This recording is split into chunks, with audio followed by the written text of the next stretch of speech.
차라리 뼈를 깎는 한기가 몰아치거나 귀청을 찢는 천둥 소리라도 들려왔다면 이토록 소름 끼치지는 않았을 것이다.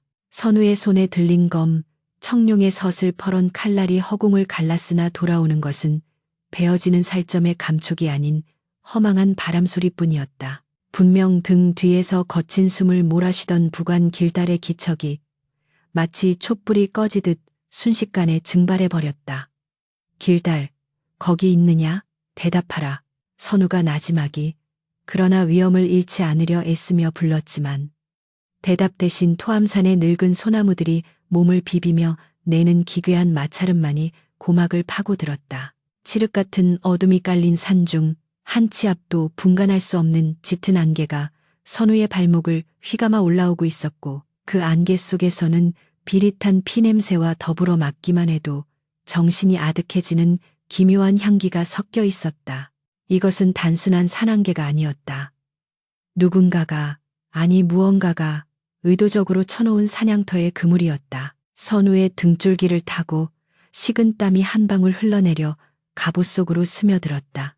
선우는 본능적으로 검을 정면으로 겨누며 발걸음을 옮기려 했으나 땅바닥이 마치 배처럼 질척거려 발을 떼기조차 쉽지 않았다. 방금 전까지만 해도 단단한 황토였던 산길이 정체를 알 수 없는 검은 액체로 뒤덮여 있었다. 임전무퇴, 린잔무퇴, 물러서지 않는다. 그는 입술을 깨물며 화랑의 세소고개를 마음속으로 되뇌었다. 신라의 운명이 걸린 비보, 만파식적의 조각이 지금 그의 품속 비단 주머니에 들어 있었다. 며칠 전 왕께서는 떨리는 손으로 이 조각을 건네시며 이것이 왜구의 침략과 가뭄으로 신음하는 서라벌을 구할 유일한 희망이라 하셨다. 동해의 용이 되어 나라를 지키겠다는 문무대 왕의 염원이 서린 그 피리를 다시 하나로 합치기 위해서는 반드시 이 조각을 황룡사로 가져가야만 했다. 그 막중한 임무를 띠고 선발된 정예, 화랑 5명이 함께 이 산을 올랐건만 산 입구에 들어선 지 불과 2시간 만에 모두가 연기처럼 사라지고 오직 선우 혼자만이 남게 된 것이다. 주변을 둘러싼 안개는 점점 더 짙어져 이제는 자신의 손등조차 희미하게 보일 지경이었다.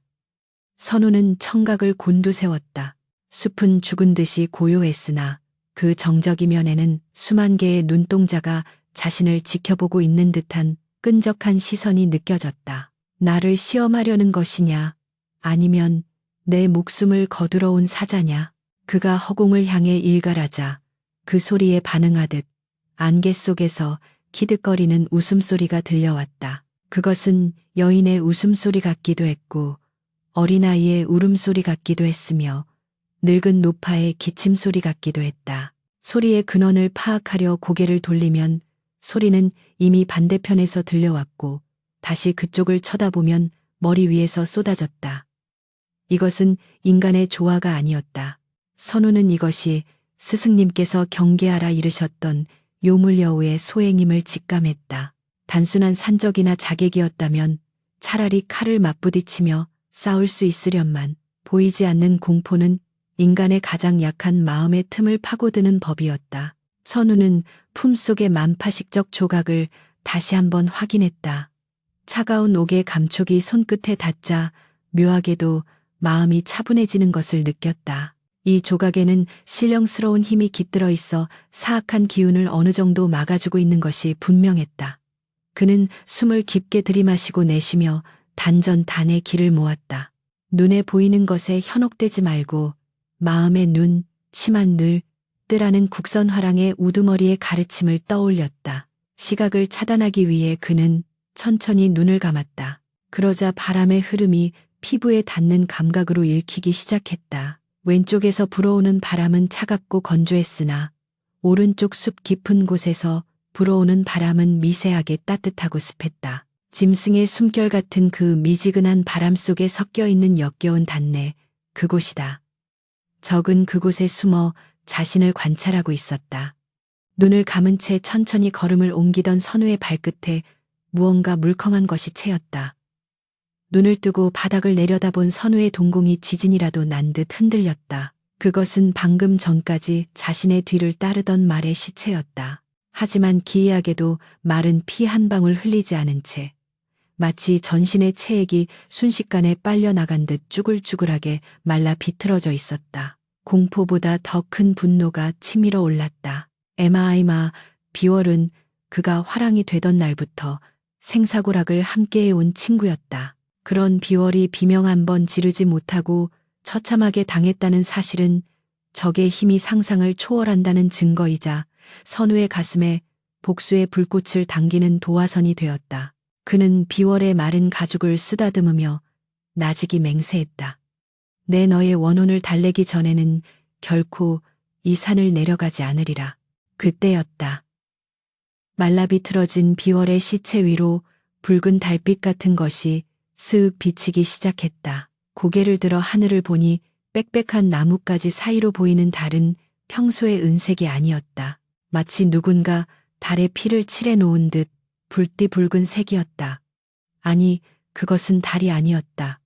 안개 너머 허공에 떠 있는 거대한 두 개의 붉은 안광yen광이었다. 그 불빛은 선우를 내려다보며 조롱하듯 깜박였다. 어리석은 인간이여, 제 발로 무덤을 찾아왔구나. 머릿속으로 직접 울려 퍼지는 듯한 그 목소리는 뇌수를 뒤흔드는 듯한 충격을 주었다. 선우는 비틀거리지 않으려 검을 땅에 박고 몸을 지탱했다. 그 목소리에는 천년의 세월을 뛰어넘는 압도적인 위압감이 서려 있었다. 평범한 인간이라면 그 자리에서 정신을 놓고 미쳐버렸을지도 모를 사악한 기운이었다. 선우는 이를 악물고 외쳤다. 내 놈은 누구냐? 정체를 드러내라. 신라의 화랑 김선우가 여기 있다. 그의 외침에 붉은 안광은 안개 속으로 스르르 녹아들더니 이내 숲 전체가 요동치기 시작했다. 나무들이 마치 살아있는 괴물처럼 가지를 비틀며 선우를 향해 뻗어왔고 바닥의 검은 흙탕물에서는 희어멀건 손들이 솟아올라 그의 발목을 잡으려 했다. 환각환저이었다. 요물은 선우의 공포심을 자극하여 스스로 무너지게 만들 작정이었다.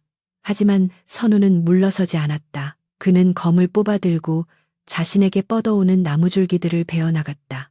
칼날이 닿을 때마다 나무에서는 붉은 피가 튀었고 괴상한 비명소리가 숲을 울렸다. 이것이 현실인지 환상인지 구분할 수 없는 혼돈 속에서 선우는 오직 자신의 검과 신념만을 믿어야 했다. 한참을 그렇게 허공을 향해 칼질을 해대던 선우의 호흡이 거칠어질 무렵 갑자기 모든 움직임이 뚝 멈췄다. 미쳐 날뛰던 나무들도 발목을 잡던 손들도 귀를 찢을 듯한 비명소리도 거짓말처럼 사라졌다.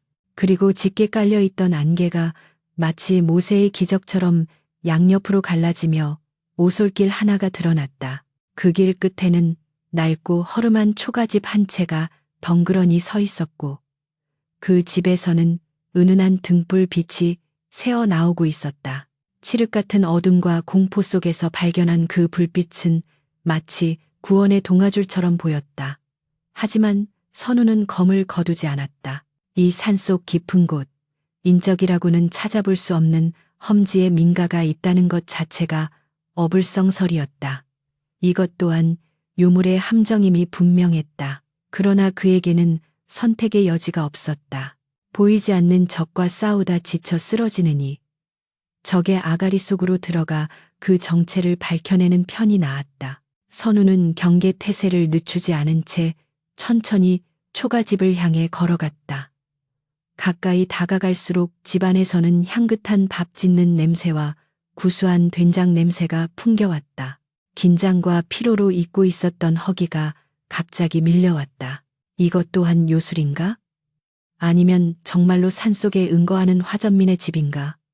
살인문 앞에 다다르자 문 안쪽에서 여인의 그림자가 어른거렸다. 계십니까? 길 잃은 나그네가 하룻밤 묵어가기를 청하오. 선우가 큰 목소리로 말하자 잠시 후 끼익 하는 소리와 함께 문이 열렸다.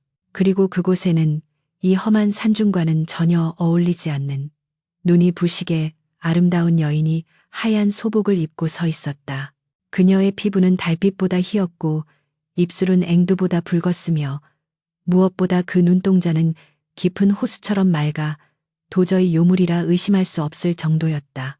여인은 선우의 피 묻은 갑옷과 서슬퍼런 검을 보고도 놀란 기색 하나 없이 오히려 묘한 미소를 지으며 고개를 숙였다. 기다리고 있었습니다.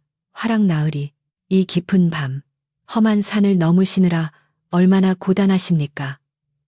그녀의 목소리는 방금 전 머릿속을 울리던 괴물 같은 목소리와는 딴판으로 마치 봄바람처럼 부드럽고 감미로웠다. 그러나 선우는 그녀의 인사를 받는 대신 검끝을 그녀의 목을 향해 겨누었다. 내 동료들은 어디 있느냐? 그리고 방금 전 그 붉은 눈은 내년의 짓이냐? 선우의 서슬퍼런 추궁에도 여인은 여유로운 표정을 잃지 않았다. 그녀는 천천히 손을 들어 선우의 칼날을 검지 손가락으로 살짝 밀어내며 속삭였다. 보이는 것이 전부는 아니랍니다. 들어오시지요. 당신이 찾는 것, 그리고 당신이 지키려는 것, 모두 이 안에 있습니다. 그 순간 선우의 품속에 있던 만파식적 조각이 갑자기 뜨겁게 달아오르기 시작했다. 마치 위험을 경고하듯 아니면 공명하듯 격렬하게 진동했다. 선우는 당황하여 가슴을 부여잡았다. 여인은 그 모습을 보며 더욱 짙은 미소를 지었다. 그 미소 뒤에는 천년을 묵혀온 교활함과 탐욕이 숨겨져 있었다. 선우는 직감했다. 이 여인이 바로 그 유물, 전설 속의 구미호가 둔갑한 것임을. 하지만 지금 당장 그녀를 뵐 수는 없었다. 그녀의 말대로 동료들의 생사가 그녀의 손에 달려 있을지도 모르고, 무엇보다 그녀가 뿜어내는 기묘한 결계가 선우의 발을 달아매고 있었기 때문이다. 호랑이 굴에 들어가야 호랑이 새끼를 잡는 법.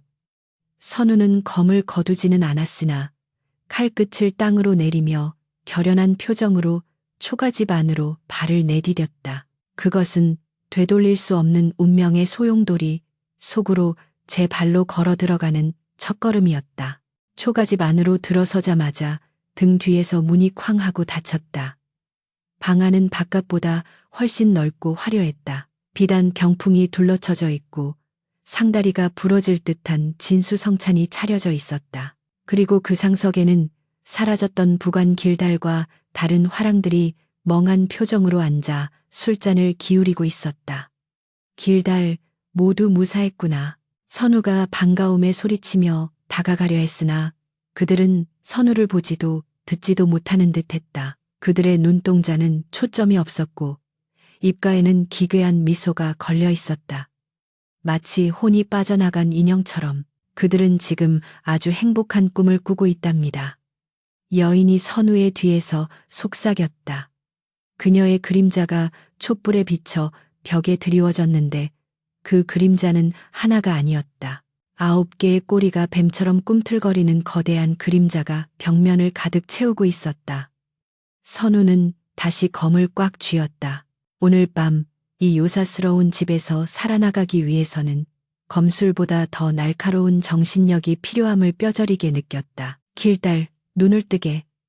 이게 무슨 추태란 말인가? 자네가 화랑의 명예를 잊은 겐가? 선우는 끓어오르는 분노와 당혹감을 억누르며 소리쳤으나 길달은 그저 흐리멍덩한 눈으로 허공을 응시하며 킬킬거릴 뿐이었다. 그의 손에 들린 술잔에서는 향긋한 청주 냄새가 났으나 선우의 예민한 코끝에는 그 밑바닥에 깔린 역겨운 비린내가 감지되었다. 상위에 차려진 기름진 고기와 먹음직스러운 과일들 또한 기이했다.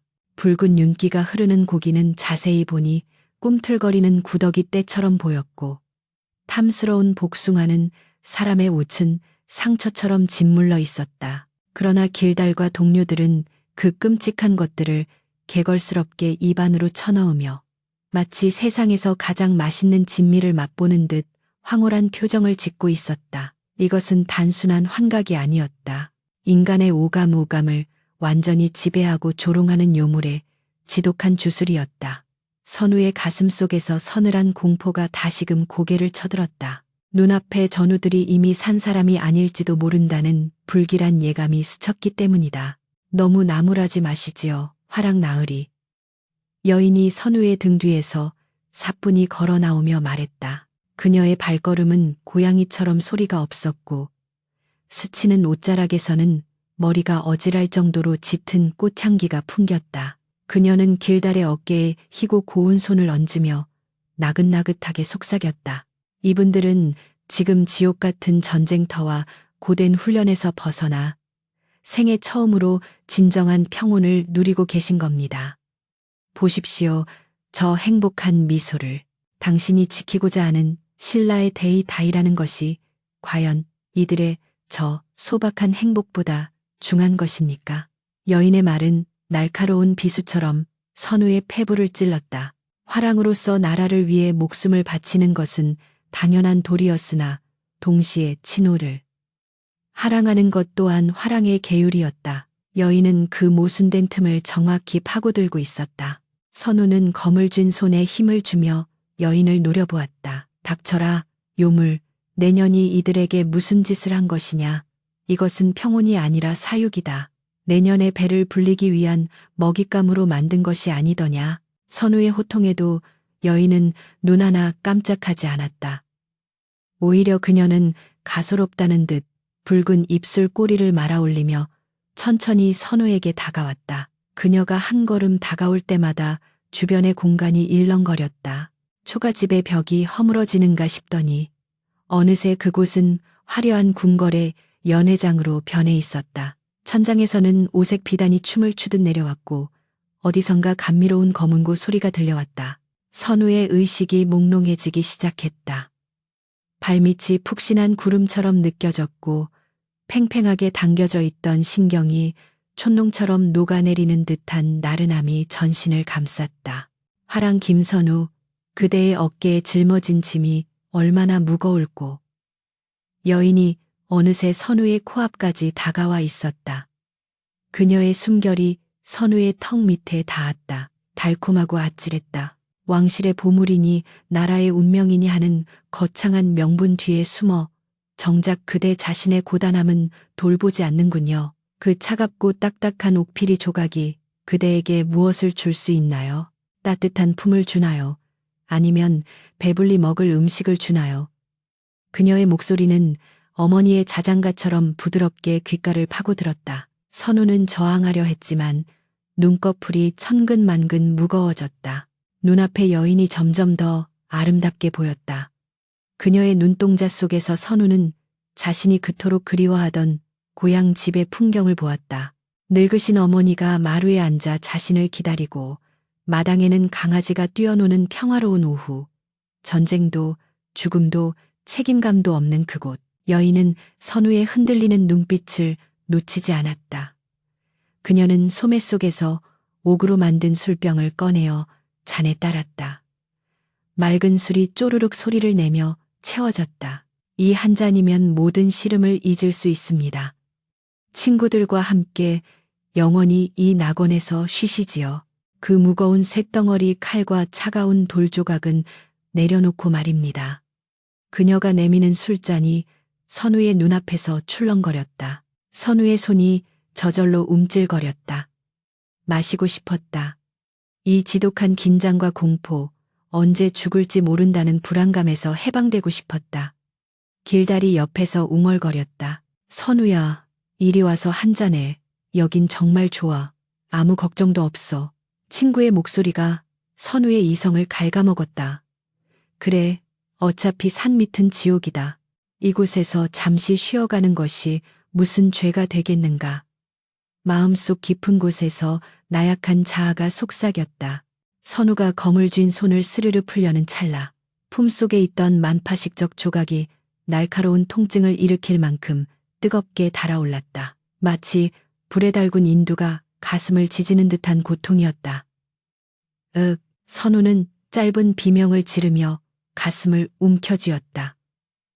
그 순간적인 고통이 몽롱했던 정신을 찬물 끼얹듯 깨웠다. 눈앞에 화려한 궁궐이 순식간에 일그러지며 흉가처럼 낡은 초가집의 모습이 겹쳐 보였다. 눈앞에 아름다운 여인의 얼굴 위로 털이 북슬북슬한 짐승의 형상이 순간적으로 겹쳐졌다. 그녀의 손톱은 비수처럼 길고 날카로웠으며 선우에게 내밀던 술잔 속에는 맑은 술 대신 시커먼 핏물이 담겨 있었다. 이 요망한 것. 선우는 정신을 차리고 여인의 손을 거칠게 쳐냈다. 술잔이 바닥에 떨어지며 깨지는 소리가 날카롭게 울려 퍼졌다. 쨍그랑 그 파열음과 함께 환각의 일부가 깨져나갔다. 여인의 표정이 순식간에 싸늘하게 굳었다. 방금 전까지의 자애롭고 유혹적인 미소는 온데간데 없고 그 자리에 섬뜩한 살기가 들어찼다. 그녀는 깨진 술잔 조각을 내려다보며 나직이 중얼거렸다. 아깝구나. 거의 다 넘어왔는데. 그 빌어먹을 피리 조각이 방해를 하는구나. 그녀의 목소리는 이제 더 이상 감미롭지 않았다. 쇳소리가 섞인 짐승의 그르렁거리는 소리였다. 방 안의 공기가 급격히 차가워졌다. 촛불들이 미친 듯이 일렁이다가 하나둘씩 꺼지기 시작했고 어둠 속에서 길딸과 동료들이 기괴한 자세로 몸을 비틀며 일어섰다. 그들은 더 이상 선우의 친구가 아니었다. 초점 없는 눈동자는 흰자위만 번득였고 입에서는 짐승 같은 괴성을 질러대며 선우를 향해 다가오기 시작했다. 벗을 베게 할 셈이냐. 선우가 피를 토하듯 절규했다. 이것이야말로 가장 잔인한 공격이었다. 차라리 괴물 수십 마리와 싸우는 것이 나았다. 평생을 함께하며 등을 맞대고 싸워온 형제 같은 동료들에게 칼을 겨누어야 하는 상황은 죽음보다 더한 고통이었다. 여인은 어둠 속으로 한 걸음 물러나며 비릿하게 웃었다. 어디 한번 보여주렴. 화랑의 그 고귀한 신념이라는 것이 친구의 목숨 앞에서도 지켜지는지. 너의 손으로 그들의 숨통을 끊어놓고 나서도 네가 정의를 논할 수 있을까? 그녀의 말이 끝나기가 무섭게 길다리 짐승처럼 네 발로 뛰어올라 선우에게 달려들었다. 그의 손톱은 어느새 날카롭게 자라 있었고 입가에는 피와 음식 찌꺼기가 뒤섞여 흐르고 있었다. 선우는 반사적으로 몸을 피하며 길달의 팔을 쳐냈지만 차마 베지는 못하고 칼등으로 밀어냈다. 길달, 정신 차려라. 나다. 선우다. 그러나 길달은 고통도 느끼지 못하는 듯 밀려나자마자 다시 튕겨져 나오듯 달려들었다. 다른 동료들도 사방에서 선우를 애워싸며 압박해왔다. 좁은 방 안은 순식간에 아수라장으로 변했다. 선우는 필사적으로 방어만 할 뿐 공격을 하지 못했다. 그의 갑옷이 동료들의 공격에 찢겨나가고 살갗의 생채기가 늘어갔다. 육체적인 고통보다 가슴이 찢어지는 듯한 심적 고통이 그를 괴롭혔다. 여인은 어둠 속에서 그 광경을 즐기듯 지켜보고 있었다. 그녀의 눈은 이제 완전히 붉은색으로 빛나고 있었고 치마 밑으로는 9개의 꼬리가 스물스물 기어나와 바닥을 훑고 있었다. 어리석은 놈, 끝까지 멍청하게 구는구나. 여인이 손가락을 튕기자 방 안의 환각이 더욱 짙어졌다. 선우의 눈에는 달려드는 길달의 모습이 끔찍한 괴물로 보였다가 다시 옛날 함께 수련하던 시절의 앳된 모습으로 겹쳐 보였다가 했다. 혼란은 극에 달했다. 죽여라. 죽이지 않으면 네가 죽는다. 귓가에 끊임없이 속삭이는 환청이 들려왔다. 선우의 호흡이 턱 끝까지 차올랐다. 더 이상 물러설 곳이 없었다. 등 뒤는 벽이었고 아픈 광기에 사로잡힌 친구들이었다. 그는 선택해야만 했다. 자신의 목숨과 비보를 지키기 위해 친구들을 뵐 것인가? 아니면 이대로 친구들의 손에 찢겨 죽을 것인가? 그의 손에 들린 청룡검이 파르르 떨렸다. 그것은 공포 때문이 아니라 걷잡을 수 없는 슬픔 때문이었다. 그때 선우의 뇌리에 스승의 가르침이 번개처럼 스쳤다. 눈에 보이는 형상에 얽매이지 마라. 본질을 꿰뚫어라. 저들은 지금 조종당하고 있을 뿐 진짜 적은 저 뒤에 숨어 있다. 선우는 이를 악물고 눈을 부릅떴다. 흐르는 피가 눈을 가려 시야가 붉게 물들었지만 그의 눈빛만은 형형하게 빛났다. 그는 달려드는 길달의 공격을 간발의 차로 피하며 길달의 명치에 있는 혀쉐을 칼자루 끝으로 정확하게 가격했다. 퍽 하는 둔탁한 소리와 함께 길다리 털썩 주저앉았다. 죽인 것이 아니라 기절시킨 것이었다. 선우는 거친 숨을 몰아쉬며 어둠 속에 숨어 있는 붉은 눈동자를 똑바로 응시했다. 내년의 더러운 노름은 여기까지다. 내 벗들은 내 손으로 지킨다. 그리고 내년에 목을 베어 그 값을 치르게 할 것이다. 선우의 기세가 바뀌었음을 감지한 여인의 미소가 사라졌다. 그녀는 불쾌하다는 듯 미간을 찌푸리며 더 이상 인간의 언어가 아닌 기괴한 짐승의 소리를 내뱉었다. 건방진 놈, 감히 내 유의를 망치다니. 그 대가는 내 놈의 심장을 씹어먹는 것으로 치르겠다. 그녀가 팔을 휘두르자 초가집 전체가 우지끈거리며 흔들렸다. 벽과 천장이 뜯겨나가며 바깥에 칠흑 같은 숲이 드러났다. 아니, 숲 자체가 거대한 짐승의 입속처럼 변해 있었다. 나무들은 날카로운 이빨처럼 솟아 있었고 하늘의 붉은 달은 혓바닥처럼 늘어져 있었다. 이제 더 이상 숨을 곳도 도망칠 곳도 없었다. 진정한 지옥은 지금부터 시작이었다. 선우는 쓰러진 동료들을 뒤로하고 홀로 그 거대한 공포에 맞서 검을 겨누었다.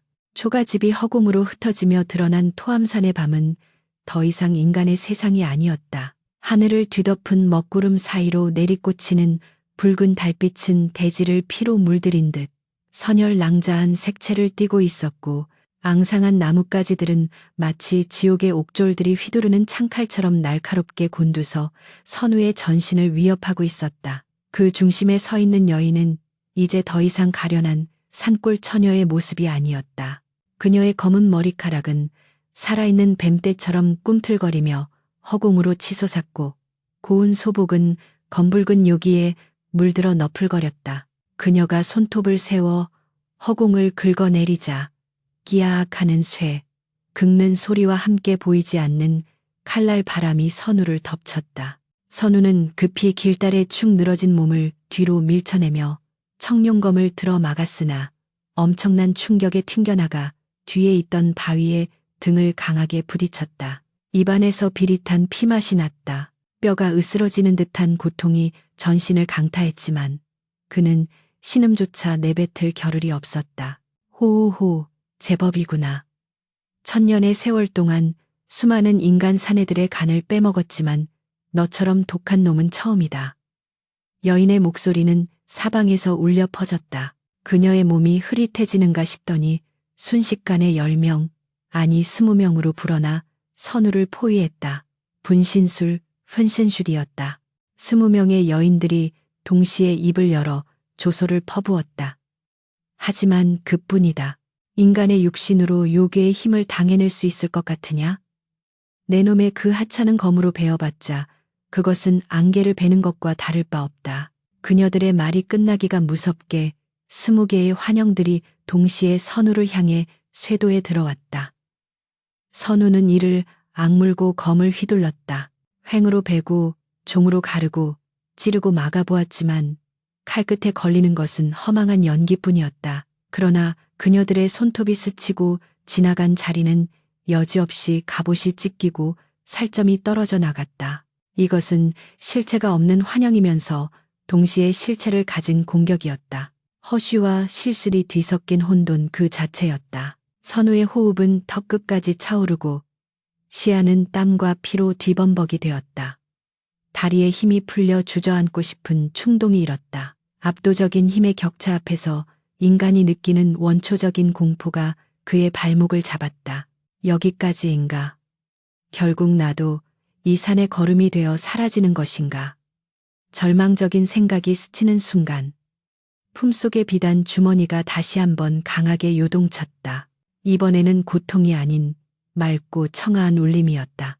만파식적, 세상의 모든 파도를 잠재운다는 전설의 필이 그 작은 조각이 선우의 심장 박동에 맞춰 공명하고 있었다. 그 떨림은 마치 선우에게 말을 거는 듯했다. 두려워 말라. 파도는 마음에서 일어나는 것. 마음이 잔잔하면 세상의 파도 또한 잠들리라. 문득 스승님의 목소리가 뇌리에 스쳤다.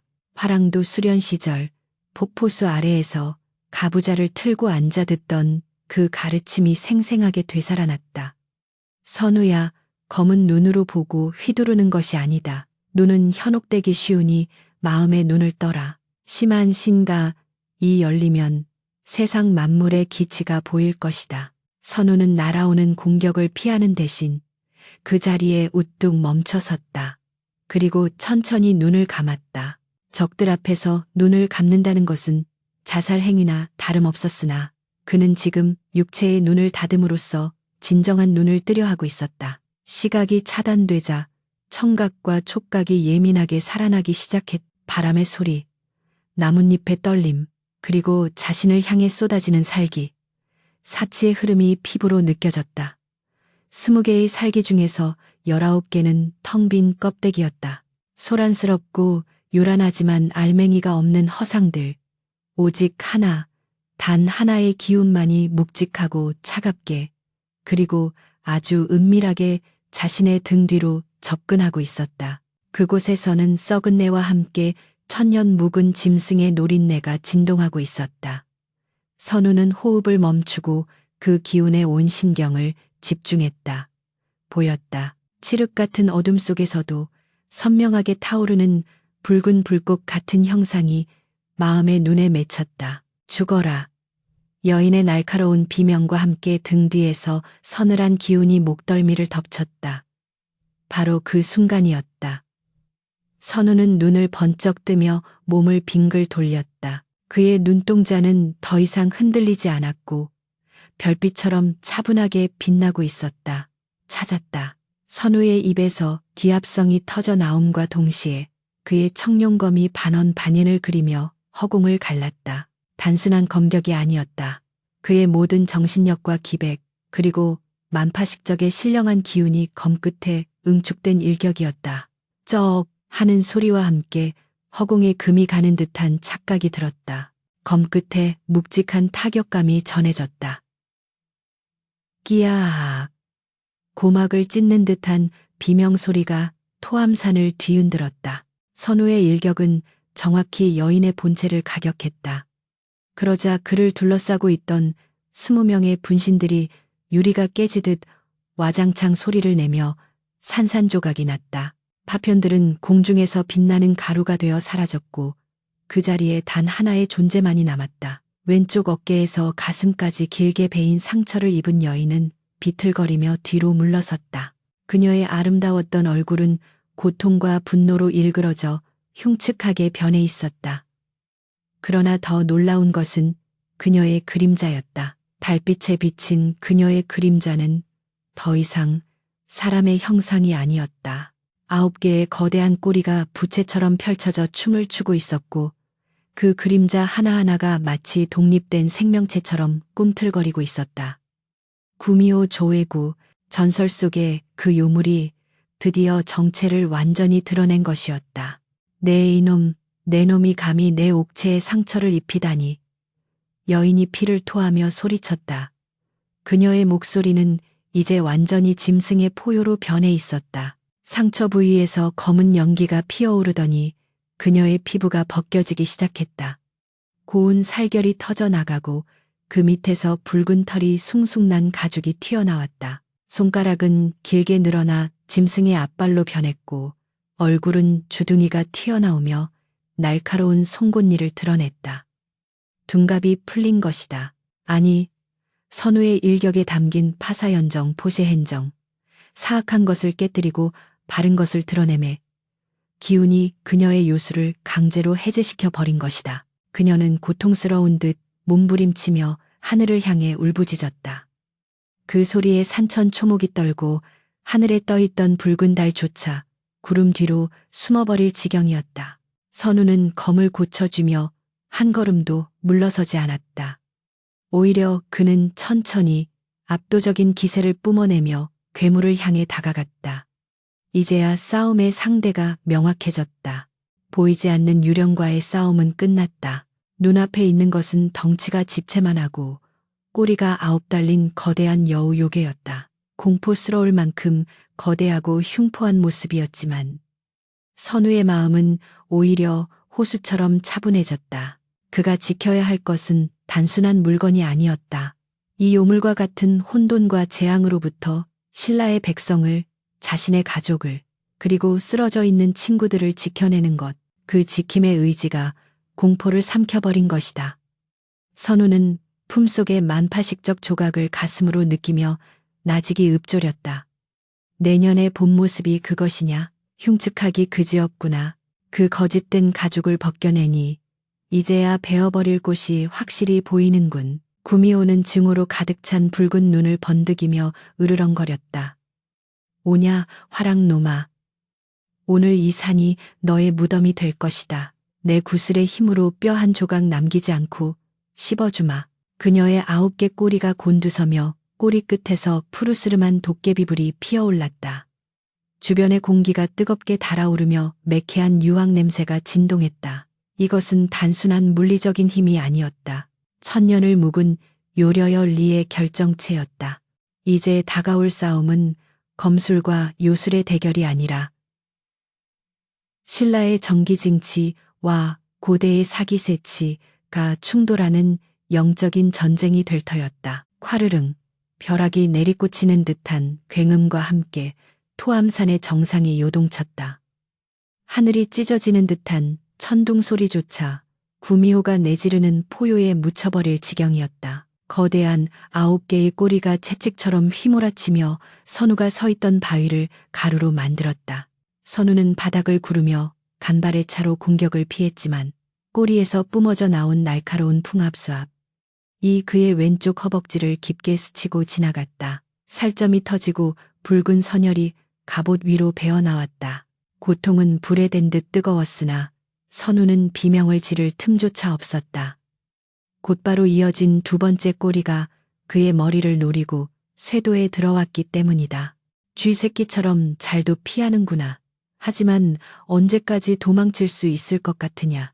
구미호의 목소리는 이제 사람의 말이 아닌 짐승의 울음소리가 섞인 기괴한 파열음이었다. 그녀가 앞발을 땅에 내리찍자 지면이 갈라지며 시커먼 도끼두치가 뿜어져 나왔다. 도끼는 살아있는 뱀처럼 꿈틀거리며 선우의 발목을 옥죄어왔다. 숨을 쉴 때마다 폐가 타들어가는 듯한 고통이 밀려왔다. 이것은 단순한 무력의 싸움이 아니었다. 천년을 묵은 요물은 자연의 힘을 거스르고 밤의 냉기와 땅의 도끼를 자유자재로 부리고 있었다. 선우는 입고 있던 전포를 찢어 코와 입을 막으며 뒷걸음질 쳤다. 시야는 흐려지고 다리는 납덩이처럼 무거웠다. 이대로는 승산이 없다. 힘으로 맞붙는다면 나는 저 요물의 한 끼 식사 거리도 되지 못한다. 선우는 냉철하게 상황을 판단하려 애썼다. 그의 검술이 아무리 뛰어나다 한들 집채만한 괴수의 가죽을 뚫고 치명상을 입히기에는 역부족이었다. 게다가 놈은 상처를 입어도 순식간에 재생하는 불사의 능력을 갖추고 있었다. 방금 전 어깨에 입힌 상처도 어느새 검은 연기와 함께 아물어 있었다. 절망적인 상황이었다. 하지만 선우의 눈빛은 죽음 앞에서도 흔들리지 않았다. 오히려 극한의 위기 속에서 화랑으로서의 투지가 들불처럼 타올랐다. 그때 품속의 만파식적 조각이 다시금 격렬하게 진동했다. 이번에는 경고가 아니었다. 그것은 마치 선우에게 힘을 불어넣어 주려는 듯 따뜻하고 맑은 기운을 뿜어내며 선우의 전신을 감쌌다. 그 기운이 닿자 폐를 짓누르던 도끼가 씻은 듯이 사라지고 흐려졌던 정신이 맑아졌다. 신물시 이 나를 돕고 있다.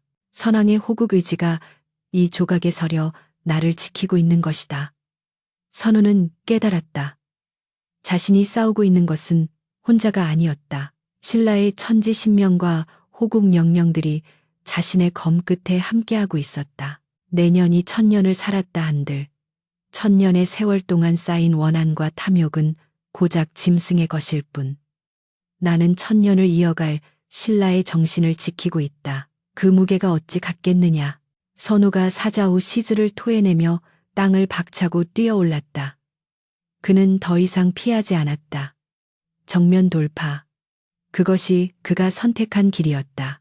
구미호는 가소롭다는 듯 콧방귀를 끼며 아가리를 벌렸다. 건방진 놈. 내 너를 뼈째 씹어주마. 구미호의 입안에서 시퍼런 불꽃이 일렁거렸다. 여우불, 호와 국어였다. 그 불꽃의 중심에는 구미호의 천년 수행의 결정체이자 생명의 원천인 여우 구슬이 영롱하게 빛나고 있었다. 선우는 순간적으로 직감했다. 저것이다. 저 구슬이 놈의 급소다. 하지만 구슬은 구미호의 입안 깊숙한 곳, 가장 위험한 곳에 있었다. 저곳을 노리려면 놈의 아가리 속으로 뛰어드는 위험을 감수해야 했다. 자칫하면 불에 타 죽거나 날카로운 이빨에 두 동강이 날 수도 있었다.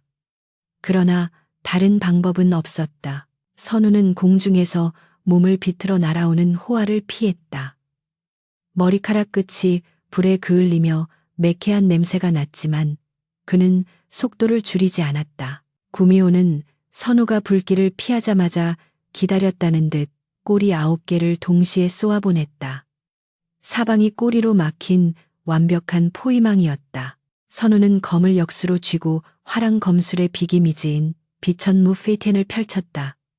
그의 몸이 팽이처럼 회전하며 건풍갬풍을 일으켰다. 날아오는 꼬리들이 건풍에 튕겨나갔지만 그 충격은 고스란히 선우의 몸으로 전해졌다. 갈비뼈가 으스러지는 소리가 귓가에 울렸다. 입에서 한 덩어리의 핏덩이가 왈칵 쏟아져 나왔다. 크윽. 선우는 고통을 삼키며 땅에 착지했다. 다리가 후들거려서 있기조차 힘들었지만 그는 검을 지팡이 삼아 다시 일어섰다. 구미호는 지독한 끈기에 질렸다는 듯 혹은 경외심을 느꼈다는 듯 잠시 공격을 멈추고 선우를 응시했다. 지독한 놈, 인간 주제에 어찌 그리 목숨을 질기게 붙잡고 있느냐. 편하게 죽으면 될 것을. 구미호가 나직이 으르렁거렸다. 선우는 피 묻은 입가를 닦아내며 씩 웃었다. 처참한 몰골이었지만 그 미소만큼은 서라벌의 아침 햇살처럼 맑았다. 화랑은 죽음이 두려워 물러서지 않는다. 내 목숨은 이미 나라에 바친 것. 오늘 여기서 내년을 베고 갈 수 있다면 그것으로 족하다. 선우는 남은 기력을 모두 끌어모아 단전단대 집중시켰다. 손끝이 파르르 떨려왔으나 청룡검의 검날은 그 어느 때보다 푸르게 빛나고 있었다. 검과 사람이 하나가 되는 경지, 신검합일 만약검의 순간이었다. 구미호의 눈빛이 달라졌다. 본능적으로 느낀 것이다. 저 작은 인간이 뿜어내는 기운이 심상치 않음을, 저 마지막 일격은 자신의 목숨을 위협할 수도 있음을. 구미호는 더 이상 여유를 부리지 않았다. 그녀는 전신의 털을 곤두세우고 입안에 여우구슬을 뱉어내어 공중으로 띄웠다. 구슬은 달빛을 받아 눈이 멀 것 같은 강렬한 빛을 뿜어냈다. 이것이 내 천년의 정수다. 내 놈의 하찮은 영혼 따위 이 빛 한 줌에 소멸하리라.